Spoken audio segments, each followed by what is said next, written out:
Olá, a paz do Senhor, que bom! Hoje nós já estamos na lição de número 5 e para mim é um prazer muito grande estar aqui com todos os irmãos, com todas as irmãs. Sou grata a Deus por esse privilégio de poder compartilhar com os irmãos e eu também aprendo bastante da palavra de Deus. Nós nos dedicamos à palavra de Deus para nós aprendermos muito mais a respeito de Deus. Este trimestre nós estamos estudando sobre os reis de Israel e os reis de Judá, para que nós possamos entender e compreender que onde eles erraram, nós não erremos também, e onde eles acertaram, nós também podemos acertar também. Para você que está aqui pela primeira vez, eu sou Jane Martins de Souza, sou professora, também superintendente de escola bíblica dominical. E é um prazer muito grande ter você aqui pela primeira vez no meu canal. Seja bem-vindo, seja bem-vinda. E hoje nós vamos aprender muito, nós vamos falar sobre o reinado de Acasias, filho de Acabe, e como durou pouco o reinado desse jovem rei. Então fica comigo até o final desta aula e juntos nós vamos aprender bastante a respeito da palavra de Deus. E hoje na lição de número 5 nós vamos falar sobre o reinado de Acasias, o texto que foi tomado por base, 2 Reis, capítulo 1, versículo 1 a 8, e também o versículo 13 ao 17. O texto que nós estudaremos hoje, que está aqui na nossa lição, ele começa com a morte do rei Acabe e com a sucessão do seu filho Acasias. O nome Acasias significa o Senhor agarrou ou sustentou a minha mão. Então nós já falamos sobre isso, nós vemos que Acabe, ele tinha uma coisa de Deus ainda na sua vida, um resquício ainda de fidelidade a Deus, porque ele deu o nome dos seus filhos, nomes judeus, que falavam do nome de Deus, mas infelizmente foi persuadido pela sua perversa esposa Jezabel e se bandeou pelo lado da idolatria. Mas nós precisamos fazer algumas considerações, como eu gosto de fazer em todas as aulas, para que nós possamos entender a história, o que aconteceu para que esse reinado fosse passado para Acasias ou fosse entregue nas mãos desse jovem para governar as tribos de Israel. Nós precisamos entender a história para que nós possamos compreender por que aquele jovem rei agiu daquela forma e por que Deus trouxe um juízo tão rápido na vida dele. Nós precisamos entender como que estava a vida religiosa do povo de Israel, das 10 tribos, por que eles chegaram àquele final tão triste. Então nós terminamos o capítulo 19 com o retorno do profeta Elias e o seu encontro com Eliseu, que era um profeta também. E nós vemos que aquilo já era uma promessa de Deus, que o profeta Elias ungisse a Eliseu para ficar em seu lugar. Agora Elias já estava reanimado, ele foi reanimado por Deus, com suas forças renovadas, com aquela comida que ele comeu, cheio de coragem, e estava pronto para continuar seu ministério, mesmo sabendo que estava chegando ao fim. Por que Elias sabia que estava chegando ao fim? Pois quando ele esteve no monte Horebe, Deus falou com ele quando ele saiu daquela caverna. Deus disse que ele mesmo ia ungir Eliseu para que fosse o seu substituto e que deveria haver uma preparação para Eliseu ocupar o seu lugar. Elias não ia simplesmente morrer ou desaparecer do mapa, que outra pessoa não fosse preparada para ocupar o seu lugar. Mas nós sabemos que haviam muitos profetas ali, mas para ocupar o lugar de Elias, essa pessoa tinha que ser sim preparada por ele mesmo. Então, assim como houve entre Moisés e Josué, e houve também entre João Batista e Jesus Cristo, houve entre o profeta Elias e o profeta Eliseu. Todos com a missão de completar a obra de Deus. O que nós sabemos é que quando Deus vai substituir alguém na sua obra, já tem uma pessoa pronta, preparada para substituir. Ou quando uma pessoa está pensando em desistir da obra de Deus, de entregar seu cargo, de não fazer mais aquilo que Deus havia proposto para que ele fizesse, já tem uma pessoa preparada para ocupar o nosso lugar. Então, sempre, Deus nunca é pego de surpresa, Deus sempre tem alguém pronto para nos substituir. Mesmo que eu queira desistir, entregar o meu cargo, já há alguém preparado por Deus para ocupar o nosso lugar. Não é diferente. Assim como foi com o profeta Elias, Deus faz isso hoje na sua igreja. E uma coisa que me chama muita atenção é que quando Deus diz que vai substituir o profeta Elias, nós não vemos o texto dizer que ele ficou magoado, ficou triste, que houve murmuração da sua parte. Não. Ele aceitou tudo o que Deus tinha falado para ele, inclusive em ungir a Eliseu para ficar em seu lugar. Elias, nós sabemos que ele voltou do Monte Horebe, decidido a cumprir as tarefas que Deus tinha designado a ele a fazer, que era ungir 2 reis, Azael e Jeú, e também ungir o profeta Eliseu para ficar em seu lugar. Então Elias regressa, encontra-se imediatamente com Eliseu, não unge, mas lança sua capa sobre ele e diz a ele que ele deve segui-lo. Hoje nós não vamos entrar muito aqui no profeta Eliseu, porque nós teremos algumas aulas e que nós falaremos especificamente de Eliseu substituindo ao profeta Elias. Então nós vemos aqui que houve uma preparação, dele para que ocupasse o seu lugar. Nós discorreremos sobre alguns relatos que são importantes para nós sabermos o que levou Acasias a um destino tão trágico. É uma lição curta, mas cheia de detalhes, e que nós vamos falar um pouco disso agora. Então, Ben-Hadad, ele ataca Samaria, o rei Acabe se sujeita a ele e concorda em entregar toda a riqueza do reino, inclusive suas mulheres, seus filhos.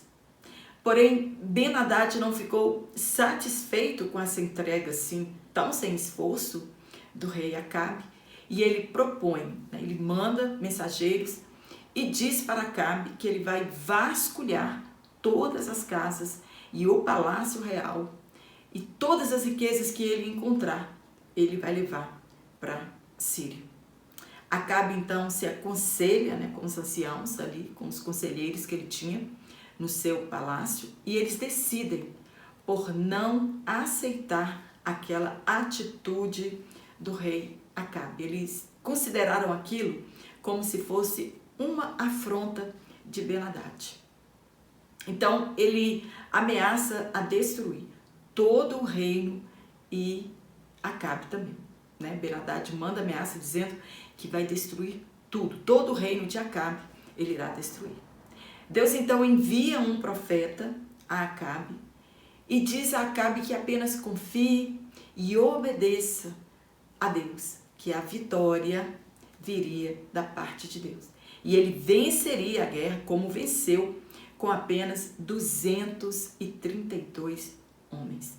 Nós vemos sempre a intervenção de Deus no governo de Acabe. E nada disso, nem todas essas vitórias fizeram com que aquele homem mudasse a sua postura. Então Acabe, ele vence a batalha ali. Deus envia novamente o profeta, dizendo a Acabe que se preparasse, porque dentro de 1 ano Ben-Hadad voltaria a atacar. E isso aconteceu. Após 1 ano, porque Ben-Hadad ele acreditava, né, ele foi aconselhado de que Acabe tinha vencido a batalha, porque o Deus que eles serviam era um Deus dos montes, das montanhas, e que agora eles mudariam a estratégia. Eles iam atacar, né, o governo de Acabe, o reinado de Acabe, a Samaria, pelas planícies. Eles acreditavam que Deus era apenas um Deus dos montes e não um Deus das planícies. O que nós sabemos é que nós servimos a um Deus, que é um Deus dos montes, mas que ele também é um Deus das planícies. Deus tem todo o poder no céu e na terra e em todos os lugares. Às vezes muitas pessoas imaginam que Deus só responderá a sua oração se ele buscar no monte. Não. Nós servimos a um Deus que vê todas as coisas, que está presente em todos os lugares, que responde, né, se nós formos fiéis a ele, aonde nós estivermos. Então, Ben-Hadad perde outra vez, mas Acabe, né, cai no erro de poupar a vida deste rei. Ele diz: Ben-Hadad está vivo? Pois ele é meu irmão. Então eles fazem um acordo. Ben-Hadad promete devolver as terras que seu pai tinha tomado, né, do governo da Samaria, né, do reinado de Samaria. Ele promete devolver. Então eles fazem uma aliança. E Deus envia novamente outro profeta, encontra com Acabe na estrada e entrega uma sentença para ele, anunciando que por ele ter poupado a vida de Acabe, seria a vida de Acabe pela vida de Ben-Hadad e a vida do povo de Israel pela vida dos sírios. E houve 3 anos de paz entre Acabe e Ben-Hadad, entre o povo da Síria. Então, Josafá vai visitar a Acabe, pois ele tinha estreitado uma relação com ele, eles tinham feito alianças, né, por causa do casamento da filha de Acabe, Atalia, e o seu filho, Jeorão, ou Jorão. O dicionário diz que Jorão é diminutivo de Jeorão, por isso nós vamos encontrar falando Jorão ou Jeorão é a mesma coisa, porque Jorão é diminutivo de Jeorão. Então, eles acordam e decidem fazer guerra contra o rei da Síria e tomar de volta Ramote-Gileade. Alguns comentaristas acreditam porque Ben-Hadad não cumpriu com o seu tratado de devolver as cidades para o rei de Samaria, então ele resolve atacar a Ben-Hadad. Quando ele foi libertado por Acabe, eles fizeram este acordo de devolução de terras. Então, nesta guerra, se cumpre a palavra de Deus. Acabe ele foi enganado pelos falsos profetas, inclusive Zedequias. Nós já falamos sobre esse encontro de Zedequias e Micaías. E aqui nós encontramos uma passagem maravilhosa que eu gosto muito, quando o profeta Micaías tem uma visão e ele vê o trono de Deus. E que Acabe seria persuadido a subir a esta batalha. Ele então disfarça, né? Acabe disfarça para ir, não foi com suas vestes reais.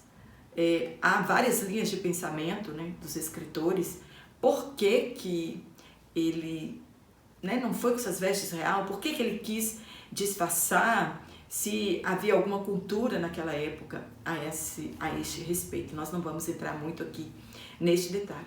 E mesmo assim, mesmo ele disfarçando, talvez ele queira, né, tentou enganar o próprio Deus. Eu não vou de vestes reais, porque nós sabemos que numa guerra, numa peleja, o foco do adversário é o rei, porque quando o rei morre, a guerra acaba. As outras pessoas têm que se entregar, se sujeitar ao rei que venceu esta batalha. E mesmo assim, ele foi atingido por uma flecha lançada ao acaso, diz a Bíblia, e o atingiu entre os encaixes da sua armadura. Ele permanece na guerra até o entardecer, mas ele morre. E cumpre de novo a palavra de Deus. Quando foram lavar a carruagem, o sangue de Acabe estava ali naquela carruagem, ele escorreu e foi lambido pelos cães. Acabe reinou por 22 anos e por um período de tempo reinou juntamente com Josafá, rei de Judá. E quando ele morre, ele então é sucedido pelo seu filho Acasias, que reinou apenas 2 anos, ou menos de 2 anos, em decorrência à sua maldade. Depois da morte de Acabe, Jezabel ainda ela continua a influenciar seus filhos para o mal. Acasias ele prosseguiu com os mesmos erros do seu pai, Acabe. Aquele jovem, quando nós olhamos a história, aquele jovem ele tinha presenciado tantos milagres. Seca, 3 anos e meio, Deus mandando chuva em abundância outra vez. Ele deve ter presenciado o desafio do Monte Carmelo. Ele também deve ter presenciado a mortandade dos 850 profetas de Baal e de Aserá. Eu só quero trazer uma curiosidade aqui que eu não trouxe na outra aula. Quando nós estudamos a história desses deuses pagãos, Aserá era a esposa do deus Baal. Ele deve ter presenciado, a profecia a respeito da morte de seu pai, Acabe, que ele não voltaria com vida da guerra, e aquilo se cumpriu. Com certeza ele sabia da profecia dita para Acabe e toda a sua família, quando Acabe estava tomando posse da vinha de Nabote, que Acabe não teria uma dinastia real, mas nada disso. Quando a pessoa está com seu coração endurecido para Deus e para sua palavra, ele pode ver milagres, maravilhas, profecias se cumprindo, nada disso mudou o coração de Acasias. Jezabel, assim como ela tinha influenciado Acabe para se voltar para a idolatria, é claro que também ela tinha influenciado seus filhos a serem adoradores de deuses pagãos. Ela induziu também seus filhos à idolatria. Nós sabemos que houve reis com o mesmo nome, tanto no Reino do Sul quanto do Reino do Norte. Josafá, ele teve um filho por nome Jeorão ou Jorão e um neto com o nome de Acasias, que era filho de Atalia. Acasias, ele viu de perto a mão de Deus sobre Judá. Eles eram amigos, eles tinham uma aliança. Então, ele sabia de todas as reformas que o rei Josafá estava fazendo em Judá e de como Deus estava abençoando o reinado de Josafá, um homem que fez tudo que agradava a Deus. Mas nem este exemplo do reino de Judá, a prosperidade que Deus estava fazendo espiritual, usando Josafá, nada disso moveu o coração de Acasias. Josafá era um rei temente a Deus e instituiu a verdadeira adoração outra vez. Mas, infelizmente, assim como Acasias não se espelhou nessas boas obras de Josafá, nós também não nos espelhamos nos bons exemplos, pois muitas pessoas acreditam que fazer o certo dá trabalho e que deixar de satisfazer os nossos desejos não é nada bom. E nós vivemos isso em nossas igrejas. Muitos se espelham nos crentes que vivem de forma contrária à sã doutrina. Quando questionados a respeito da sua conduta, dizem, abre aspas, mas fulano também faz assim, por que eu não posso fazer? Acasias, ele podia ter feito diferente, pois Deus sempre nos dá oportunidade de fazermos o certo, mas muitos preferem permanecer no erro dos seus antecessores, ou mesmo permanecer no erro daqueles que estão à nossa volta. Então, depois da morte de Acabe, Moabe se rebela contra Acasias. A história diz que Moabe foi subjugada por Davi e eles pagavam altos impostos, às tribos de Israel. Mas com a divisão das tribos, o domínio político sobre Moabe ficou com as tribos de Israel. E agora, por causa da idolatria deles, Moabe então consegue se desvencilhar deste domínio. Acasias, ele fez as suas próprias escolhas. Ele decidiu servir aos deuses de seus pais. E Deus intervém mais uma vez na história daquela família idólatra. Não encontramos nele, em nenhum momento, lucidez espiritual ou desejo de voltar a Deus, a verdadeira adoração. E o texto bíblico vai dizer que então ele cai da sacada, outras traduções dizem da escada, da sacada ou das grades do palácio real. Então ele tinha mais de um pavimento e ele ficou gravemente doente. Ele ficou ferido, aquela doença foi agravando em consequência da sua queda. Mas ao invés de buscar a Deus, ele preferiu buscar Baal-zebub. E nós podemos assistir mais uma vez a misericórdia e o julgamento divino. Deus sempre agiu com misericórdia, Deus sempre deu oportunidades para o reino do norte. O profeta Elias é mais uma vez usado por Deus para intervir na história, para despertar o rei Acasias dos seus erros. No primeiro tópico, nós vamos falar sobre um reinado marcado pela idolatria. Acabe tinha deixado um reinado próspero, deixou riquezas e glórias e poder para os seus filhos. Porém, quando nós escolhemos a idolatria, nós atraímos o afastamento de Deus, os juízos e a disciplina divina. Ele fez aliança com Josafá, construíram navios mercantes para buscarem ouro de Ofir, mas esta aliança não agradou a Deus, que destruiu todos os navios, e Josafá então desistiu desta aliança. Não tem como fazer alianças com pessoas que vivem na idolatria. Não dará certo. Pode até começar bem, aparentemente bem, mas não terminará bem. Deus envia um profeta para falar com Josafá a respeito dessa aliança política que ele tinha feito com Acasias. Josafá então se desvencilhou disso. Quando Acasias propôs uma outra aliança, Josafá se desvencilhou dele, saiu fora dessa sociedade, porque ele tinha sido avisado por Deus. No primeiro ponto, quem era o Deus de Acasias? Acasias, ele venerava o deus Baal-zebub de Ecrom, uma das 5 cidades dos filisteus. Ela ficava a sudeste de Canaã, 100 quilômetros de distância, mais ou menos, de Samaria. Ele era conhecido como o Senhor da terra e também conhecido antigamente como o Senhor das moscas.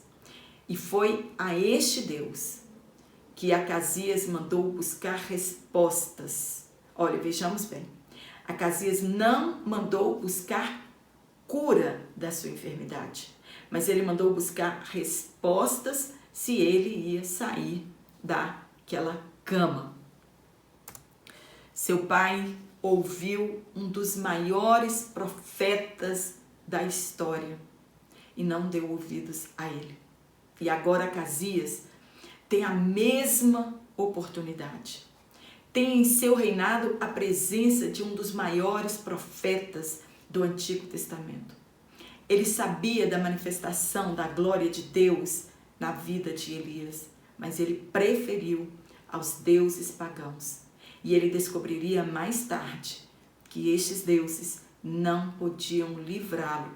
E ele não se preocupou em buscar a Deus. Ele não se preocupou em ouvir o que Deus diria a respeito da sua enfermidade. Com isto, ele afastava-se muito de Deus e também afastava o povo de Deus. Ele seguiu os passos de seus pais.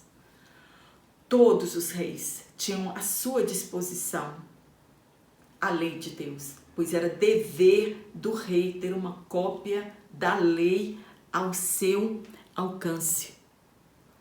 Se eles desprezavam a Deus e a sua palavra, eles iriam se preocupar em ensinar a seus filhos a lei de Deus, se estavam interessados apenas em poder e riqueza? Será que Acabe se preocupou em ensinar seus filhos a lei de Deus? Será que Omri se preocupou em ensinar seus filhos a lei de Deus?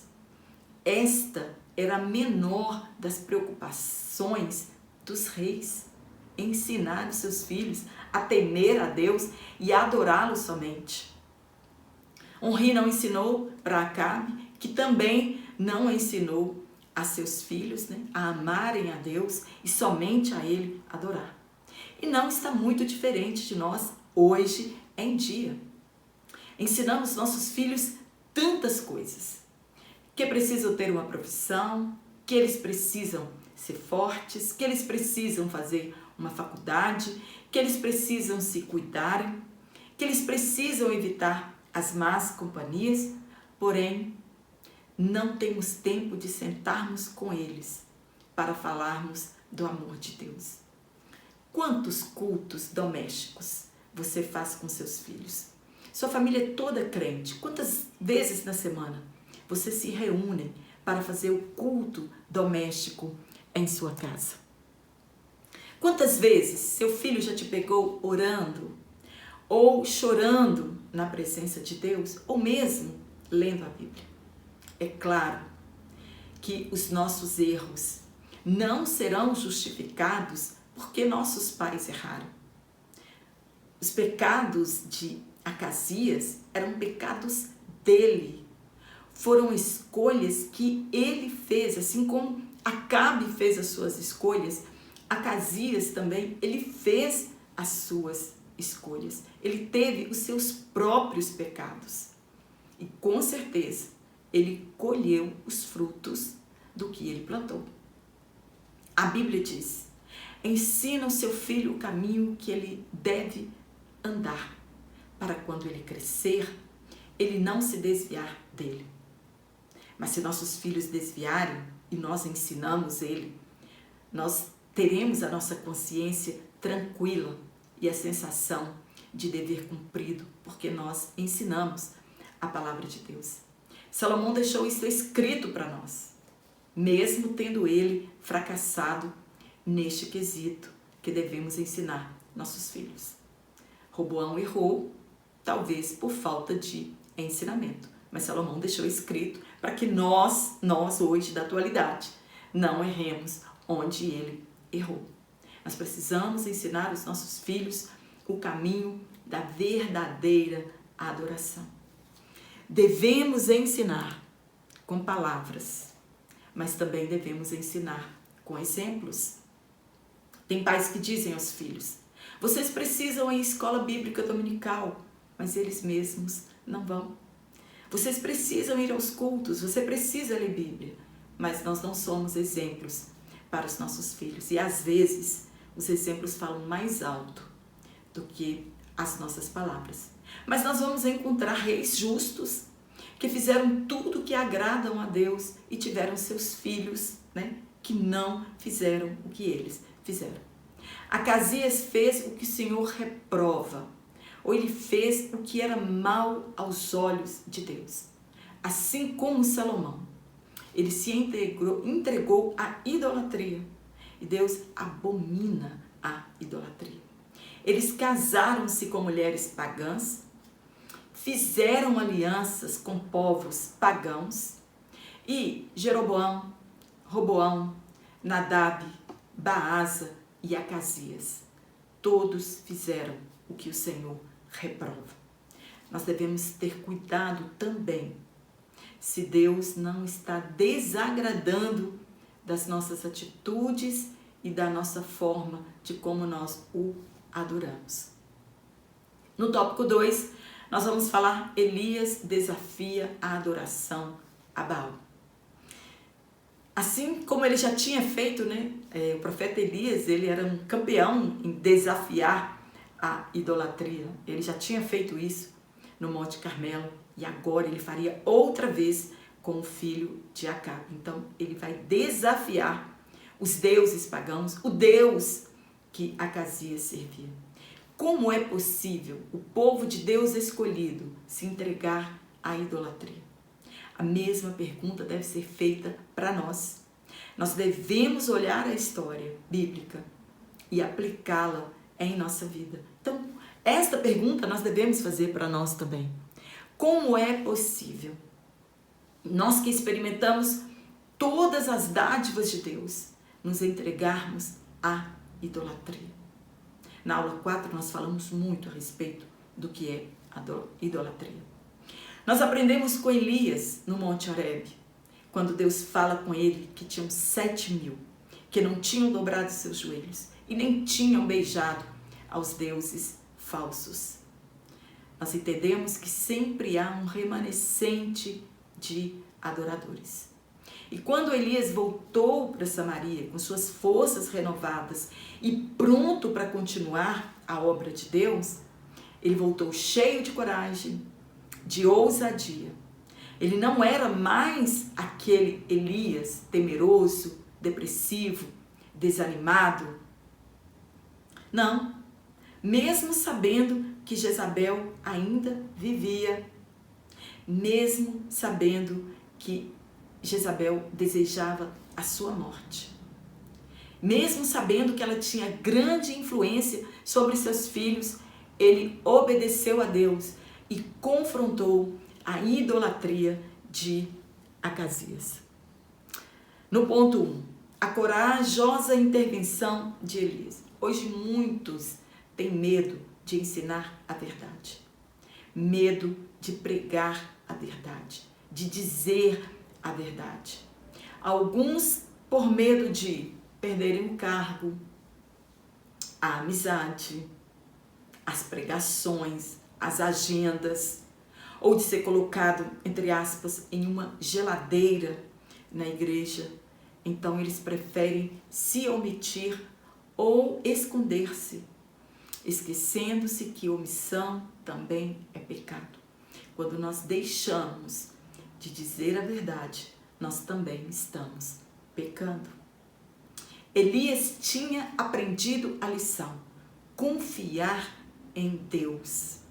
Josué, quando recebeu de Deus a tarefa de introduzir o povo na terra prometida, Deus disse a ele que fosse forte, corajoso, e que nós somente prosperamos quando nós obedecemos a Deus. Deus disse a Josué, abre aspas, não te mandei eu? Então, se é Deus que tem nos mandado fazer, se é Deus que tem nos chamado para fazer, nós sabemos que Deus tem autoridade. Quando Deus diz, não te mandei eu, é a autoridade de quem envia. Então, se foi Deus que nos mandou, não devemos temer o homem. Elias tinha aprendido esta lição. Porque Deus não nos deu um espírito de temor, de covardia, mas Ele nos deu um espírito de amor, de equilíbrio e de poder. É obedecer a Deus na certeza que Ele vai à nossa frente e que Ele também está na nossa retaguarda. Acasias enviou emissários a Ecrom para consultar a Baal-zebub, uma cidade a quase 100 quilômetros de Samaria, um falso Deus.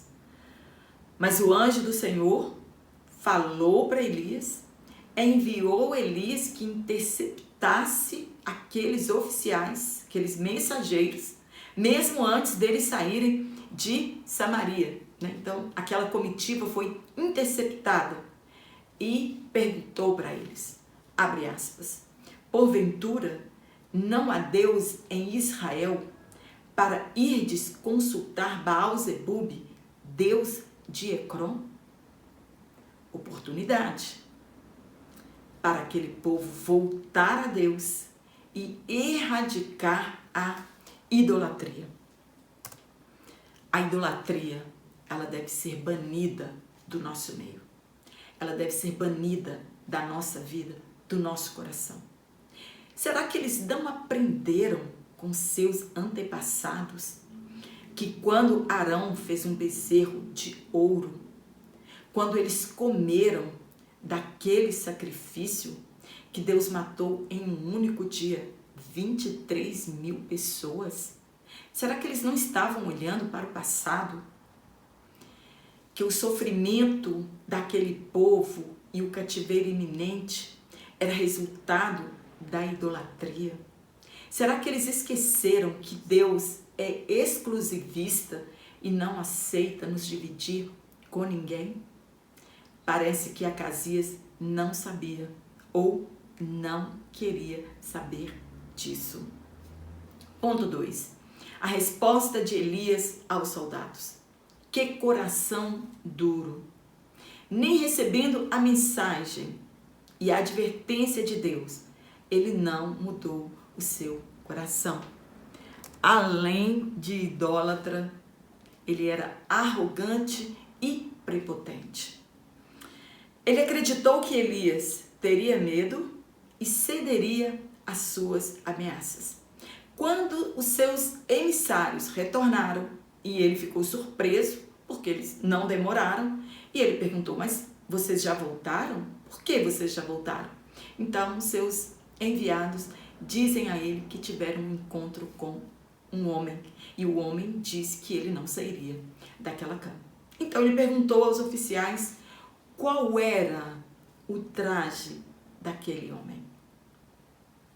As pessoas que são de Deus, elas têm características peculiares e diferentes do mundo. E eles respondeu a Acasias qual era o traje dele. Então ele entendeu que pelo traje ele era o profeta Elias. As vestes de Elias eram características dos pregadores do arrependimento.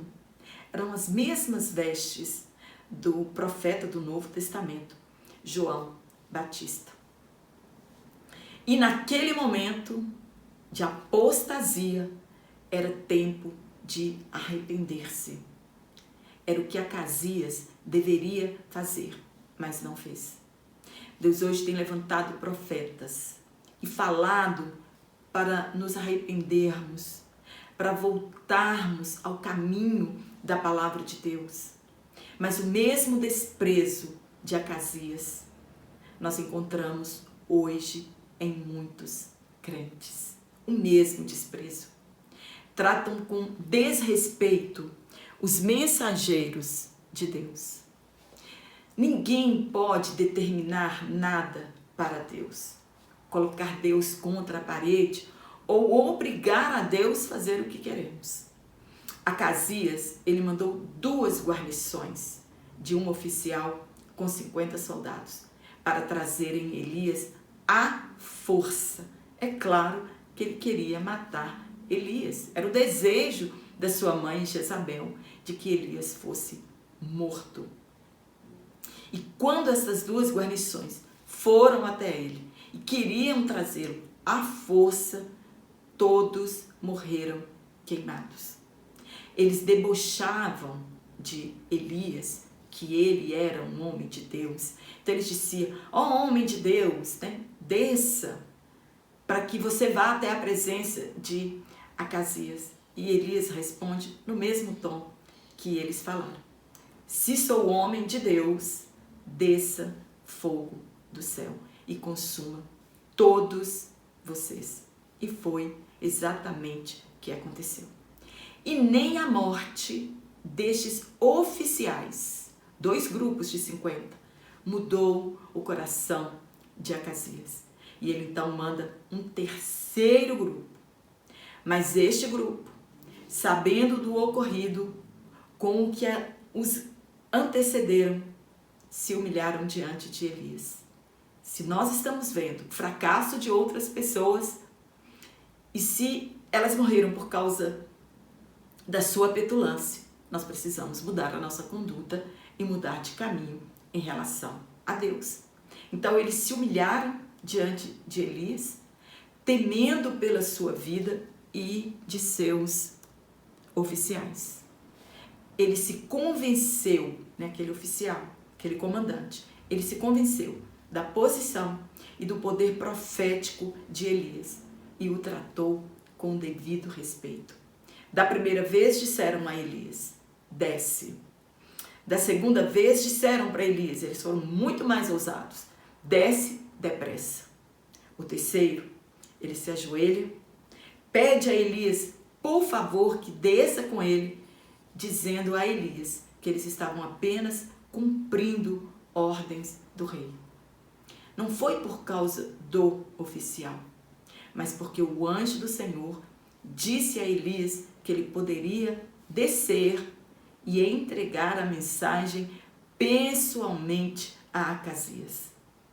Outra oportunidade. Mas como Acasias não moveu seu coração, o profeta Elias entregou para ele a mesma mensagem. Que a cama que ele tinha subido e que ele estava doente, ele não sairia dela com vida. E assim aconteceu. Acasias morreu sem filho e na idolatria. Foi a misericórdia de Deus e a bondade de Deus que ouviu aquele sincero clamor daquele último pelotão de 50. No terceiro ponto, um ministério de fogo. É o que muita gente quer hoje, para ter uma agenda lotada. Um ministério de fogo. Mas para que nós queremos um ministério de fogo? Tudo é propósito de Deus. Elias, ele não controlava Deus e muito menos usava o fogo quando ele queria usar. Tudo permissão de Deus. Todos os confrontos que ele teve com a idolatria foi propósito de Deus, foi plano de Deus. E tudo para a glória de Deus, não para a glória pessoal do profeta Elias, porque somente Deus, ele é digno de toda glória. No desafio do Monte Carmelo, desceu fogo do céu. E por 2 vezes, nos 2 grupos de 50, desceu fogo do céu. Aqui o comentarista comenta sobre o fogo que Deus mandou quando Elias estava no Monte Carmelo, no Monte Horebe. Mas nós já falamos na aula passada o que realmente este fogo representava ali, naquele momento. Se você não assistiu a aula de número 4, eu te aconselho que assista. O último tópico, a doença de Acasias e sua morte. O julgamento do Senhor contra Acasias. Morreu jovem, reinou apenas por 2 anos. Por que Deus traz juízos assim, tão rápidos na vida de algumas pessoas? Nós não sabemos. Por que Deus suporta o pecado de umas pessoas por tanto tempo? Como Acabe, 22 anos. Nós não sabemos. É a soberania de Deus. E não adianta ninguém questionar isso a Deus. O que sabemos é que Acasias morreu em consequência dos seus próprios pecados, por não dar ouvido à voz de Deus e permanecer nos pecados dos seus antecessores. Se negligenciarmos a palavra de Deus, se deixarmos de obedecer os mandamentos, nós seremos tratados da mesma forma, pois todo o pecado terá a sua justa retribuição. Nós devemos estar vigilantes, firmes na fé e cheios de coragem. Foi o que escreveu o apóstolo Paulo. Elias, ele não mudou as suas palavras e nem foi lisonjeiro com o rei. A mesma sentença que mandou como recado falou pessoalmente ao rei. Então, aquilo que Deus nos mandar falar, nós devemos falar. Ele disse, você vai morrer. Acasias teve uma última oportunidade de se arrepender, mas não quis, então se cumpriu a palavra do profeta. O comentarista, ele alega aqui, falta de medicina naquela época, talvez por isso ele não tenha se recuperado. Mas de uma coisa nós temos certeza, que quando Deus quer fazer na vida de alguém, você pode gastar toda a sua fortuna. Ir aos melhores médicos não vai adiantar. Se Deus falou, vai cumprir com certeza. É claro que nós sabemos que existem algumas doenças que no passado elas não tinham curas. E com o avanço da medicina, as pessoas vivem muito mais tempo em decorrência de algumas doenças. Mas existem pessoas que elas podem gastar tudo o que elas têm, que o dinheiro não compra saúde. E ali na vida de Acasias era isso que estava acontecendo. Nós não podemos confiar apenas na medicina, pois servimos a um Deus que desafia a medicina. No ponto 3, quais eram as qualidades de Elias? Nós podemos resumir Elias em um homem de coragem, temente a Deus, obediência, ausência de reconhecimento e de glória para si. Elias nunca quis glória para ele. Ele nunca quis reconhecimento do seu ministério, mas que as pessoas voltassem a adorar o único Deus, pois só Ele é digno de toda glória. Elias era um homem sujeito às mesmas paixões que nós, mas ele era um homem íntimo de Deus. Foi um homem que combateu a idolatria, desafiou o povo para voltar a Deus, deu demonstração que ele era um homem de Deus. Quando as profecias se cumpriram, somente assim nós sabemos se Deus fala de verdade por intermédio de algum profeta. Deus busca homens e mulheres de coragem para fazerem a sua obra e obedientes para que sejam usados por Deus. Amém? Espero ter te ajudado com este comentário. Você também encontra esta aula minha em podcast no Spotify ou também no Anchor, se você quiser só ouvir esta aula. Comenta aqui na minha aula, fala de onde você é, se você está gostando desse trimestre. Quanto mais envolvimento você tem com a minha aula, mais o meu canal cresce e ele chega ao conhecimento de outras pessoas. Então, eu preciso que os irmãos se envolvam com a minha aula para que meu canal continue crescendo. E eu quero mandar um abraço para todos os irmãos. Obrigada a você que tem compartilhado as minhas aulas. Sou muito grata a Deus pelo carinho de todos os irmãos, pelos comentários, pelas orações. Que Deus continue abençoando também a sua vida grandemente, o seu ministério do ensino, que Deus continue te abençoando. E eu quero mandar um abraço para os irmãos que me pediram para mandar um abraço para ele, para a sua igreja, para os irmãos da sua igreja, aonde ele está.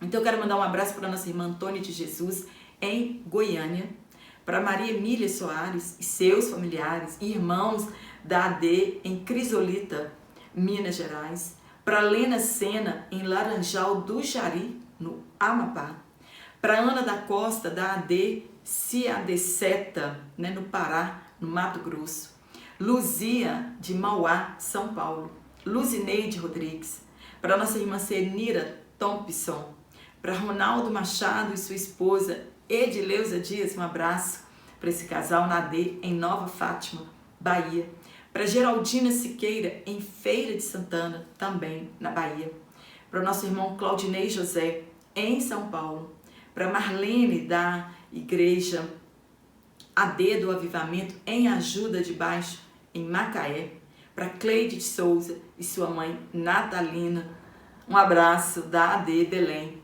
em Vila Glória. Um forte abraço a todos vocês, muito obrigada pelo carinho e eu te espero aqui na nossa próxima aula, se Deus assim nos permitir, então.